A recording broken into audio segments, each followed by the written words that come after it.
Welcome to Suman IT TV. సాంకేతిక ప్రపంచంలో జరుగుతున్న సంఘటనలు, వార్తలు, విశేషాలను ఎప్పటికప్పుడు మీకు అందిస్తున్నాం కదా. అలాంటి మరో ఆసక్తికర అంశాన్ని మీకిప్పుడు చెప్పబోతున్నా. ఈ వీడియోను చూసే ముందు మా ఛానల్ను సబ్స్క్రైబ్ చేసుకోవడం మర్చిపోకండి. అలాగే టెక్ రంగంలో మీకు ఇంకా ఏ టాపిక్స్ కావాలి, ఎలాంటి వీడియోస్ కోరుకుంటున్నారో కామెంట్ చేయండి. 1945 ఆగస్టు 6 ఈ డేట్ ని ప్రపంచం ఎప్పటికీ మర్చిపోదు. ఎందుకంటే అమెరికా జపాన్లోని నాగసాకిపై మొదటి అణుబాంబుని ప్రయోగించిన రోజు. ఒక్కోసారిగా ప్రపంచం ఉలిక్కిపడింది. నాగసాకి కనుమరుగైంది. 2 రోజుల వ్యవధిలో హిరోషిమాపై మరో పెద్ద అణుబాంబుతో విరుచుకుపడింది. ఆ దెబ్బకి జపాన్ అల్లకల్లోలమైంది.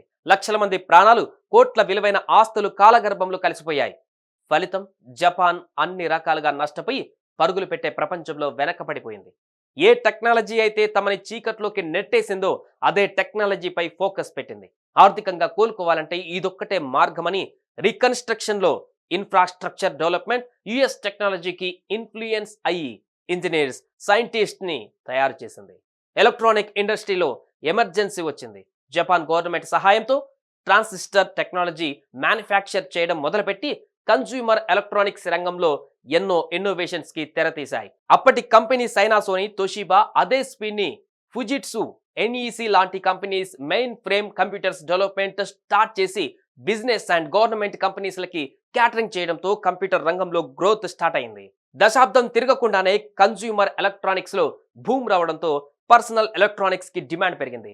జపాన్ ఆ రంగంలో నెంబర్ 1 గా నిలిచింది.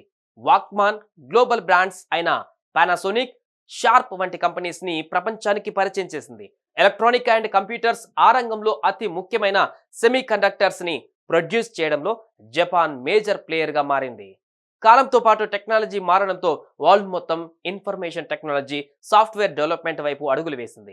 జపాన్ మాత్రం business, software, networking, internet, telecommunication and video gaming పై దృష్టి పెట్టి ఎవరూ అందరంత ఎత్తుకు ఎదిగింది. ఎప్పుడైతే ఇంటర్నెట్ అడాప్షన్ జరిగిందో Japanese companies web services and e commerce platforms ని డెవలప్ చేశాయి. అప్పుడే ఎన్టీటీ, డోకోమో వంటి కంపెనీస్ మొబైల్ టెక్నాలజీతో ప్రపంచాన్ని తన వైపుకు తిప్పుకుంది.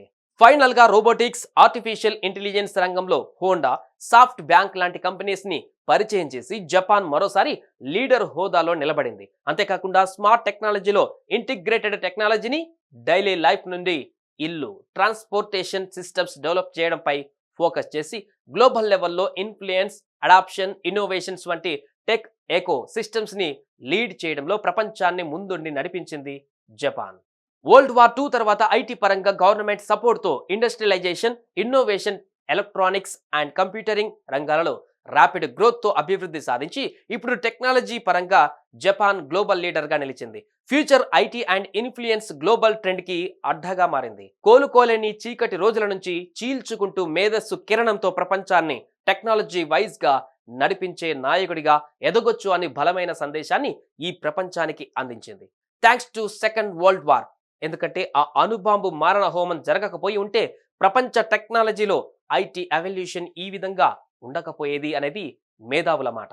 చూసారు కదా, ఇవి టెక్ కు సంబంధించిన అప్డేట్స్. ఇలాంటి మరిన్ని విశేషాల కోసం సుమన్ ఐటీ టీవీని మిస్ కాకుండా చూడండి. Thank you for watching this video.